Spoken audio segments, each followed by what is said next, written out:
bebas gula, rendah lemak, dan sumber serat. Tropicana Slim Almond Drink. Bismillahirrahmanirrahim. Jadi guna dari Komisi Nasional Hak Asasi Manusia adalah menjamin hak asasi dari manusia rakyat Indonesia itu sendiri. Yang kami rasakan adalah adanya perlakuan tidak adil dari seseorang yang akan menggunakan alat negara untuk kemudian menyalahgunakan undang-undang yang sebenarnya digunakan bukan untuk tujuannya. Jadi jelasnya adalah Undang-Undang ITE yang alhamdulillah saya termasuk perancangnya bersama dengan rekan-rekannya itu tidak digunakan untuk itu, tapi dipaksakan untuk kemudian digunakan menjerat masyarakat biasa yang kemudian bahkan tujuannya adalah sebenarnya untuk ilmu pengetahuan.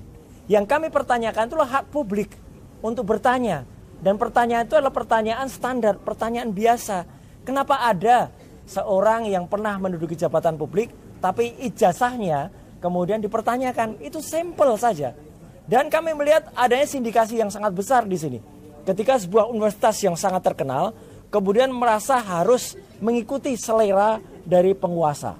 Jadi itu yang kami laporkan kepada Komnas HAM, dan insya Allah Komnas HAM bisa kemudian, tadi yang saya dengar Pak Lulu dan Mbak Grace juga berkomunikasi dengan salah satu komisionernya Pak Ulil, dan moga-moga kami nanti bisa melihat perkembangan dan guna dari Komnas HAM ini, dan bahkan kami tidak hanya berhenti di sini karena kami akan menyampaikan ini ke level yang lebih tinggi lagi, yaitu di level internasional. Apa yang terjadi hari ini terhadap klien kami, Bang Roy Suryo, Dr. Tifa, dan rekan-rekan semua, itu adalah bentuk kriminalisasi di mana berusaha di dalam penegakan hukum yang dilakukan, itu dilakukan terhadap ekspresi publik yang tidak hanya didasarkan pada opini, tapi juga didasarkan pada ilmu pengetahuan. Nah, bagaimana dengan sangkaan atau dugaan pasal yang kemudian digunakan? Nah, kalau dari kita dengar ya, keluhan atau aduan ya yang disampaikan oleh pelapor, dalam hal ini Saudara Joko Widodo, itu kan dia melapor merasa difitnah.